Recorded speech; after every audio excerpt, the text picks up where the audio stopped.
Fala galera, mais um vídeo aqui pro canal. Acabou de sair o sorteio da Sul-Americana. O Vasco caiu no grupo G.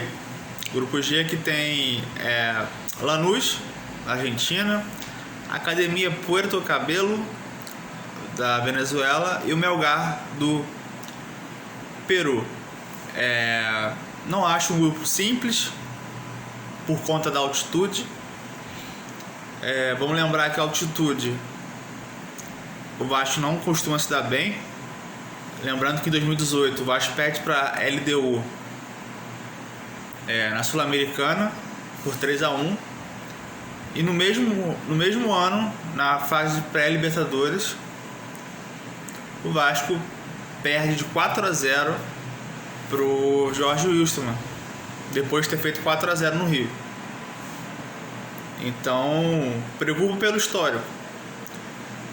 E o Lanús, para mim, talvez seja o mais forte dentre os adversários, por ser um time argentino. Foi semifinalista da competição ano passado, foi eliminado pelo Cruzeiro, empatou em Minas e perdeu de 1-0, mas assim, perderam muitas chances contra o Cruzeiro. O estádio ali é aquele estádio, pressão o tempo inteiro. Então, é um grupo, meio chato por conta disso que eu tô falando. O Lanús hoje no Campeonato Argentino, se a gente pegar só a parte da colocação dos times, o Lanús hoje é o sexto colocado do grupo B, sendo que são 30 times na Argentina. Então ele é o sexto colocado do grupo B com 13 pontos. É uma campanha ali bem mediana mesmo, tá? Mas assim, é sempre um adversário chato. Em relação aos outros, o Melgar é o líder, mas começou agora há pouco tempo peruano. Ele venceu os 4 jogos, é o líder. E tem a questão da altitude, se eu não me engano, tem pouco mais de 2.300 metros de altitude. É chatinho, tá? Chatinho jogar lá. E o Puerto Cabello é um time, pra mim, talvez seja o lanterna do grupo, né, perante o nível dos outros adversários. Com todo respeito isso, mas não dá pro Vasco ficar atrás de um time desse, independente de altitude, qualquer coisa. Então assim, é um time que pouca gente conhece, talvez quase ninguém, entendeu? Então eu acho que tem condição de ganhar aqui no Rio, lá também. Avaliando o nosso elenco e os possíveis embates em relação à altitude, a elenco adversário, confesso que assim, sei pouco do elenco dos outros times, tirando o Lanús, que teve alguns jogadores que jogaram aqui no futebol brasileiro jogando lá, como foi o caso do Marcelino Moreno, que era do Curitiba. Mas assim, analisando o elenco que a gente tem hoje, são jogos de ida e volta. O primeiro vai direto para as oitavas, o segundo disputa um playoff para se classificar, né? Playoff é mais um mata-mata, ida e volta contra uma outra equipe. Então assim, tem condição de se classificar em primeiro, minha opinião, não é clubista, eu acho que o Vasco tem condição sim, tá?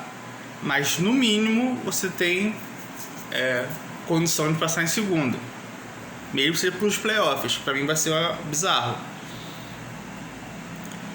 Entendo que o Lanús é um time argentino, é chato. Perante as cabeças de chave que tinham, o Vasco ou caía no grupo do Lanús, Independente, que era para mim mais difícil, América de Cali, Defensa e Justiça, porque os outros grupos eram só brasileiros. Não pode ter brasileiro no mesmo grupo nessa fase. Claro que assim, se tivesse que escolher, talvez a América de Cali, por questão de tradição, tudo mais, e camisa, seria mais jogo cair no grupo deles. Mas não aconteceu.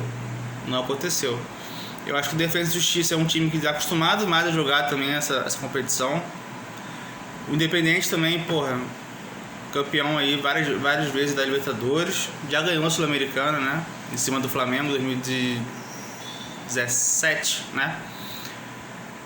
Então é sempre aquele time chato. Então, pelo menos, não foi nenhum desses dois.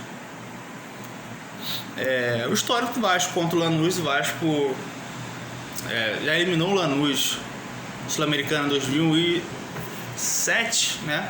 O Vasco conseguiu reverter o 2-0 lá, fez 3-0 aqui, e o Vasco eliminou o Lanús na Libertadores de 2012. Fez 2-1 aqui, perdeu 2-1 lá e ganhou nos pênaltis. Então, assim, os confrontos recentes, o Vasco tem saído melhor, né? Tem vencido o Lanús nessas competições. Mas é isso, assim, a competição agora não me foge a memória, me foge a memória que dia começa. Mas eu tô mais preocupado com relação à questão da altitude, porque, repito, o Vasco não costuma se preparar bem para esses jogos. E se a gente está colocando aqui em xeque, às vezes, a condição física dos jogadores, será que tá legal, será que não tá legal? Tem que ter um bom planejamento para jogar na altitude. Porque esses times menores, eles usam a altitude para ganhar os jogos em casa. Então, assim, o Melgar já é um time que já jogou Libertadores, já jogou Sul-Americana, não é mais uma novidade. Já teve confrontos com brasileiros.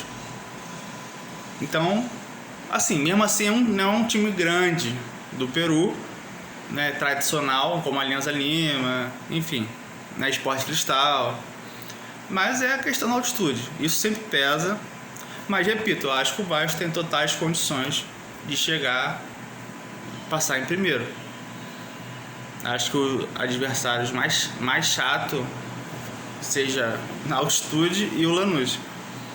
Porque, assim, na boa, se a gente, com quem a gente contratou